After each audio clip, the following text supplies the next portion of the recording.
Fish just asked me how I got started in racing, and you know, I got started in the sport because my father was weatherman and did it since I was a baby.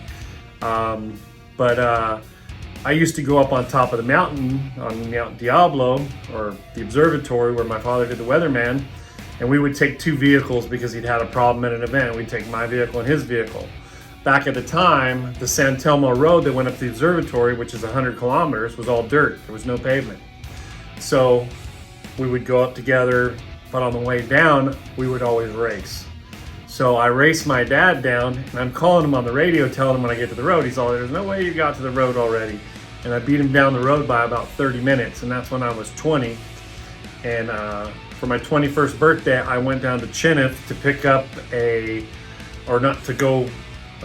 install some radios and some race cars for Chineth, and that was actually a ruse to get me there to pick up a Chineth mini mag, which he got me for my 21st birthday, and that's when I started racing mini mags in 1988.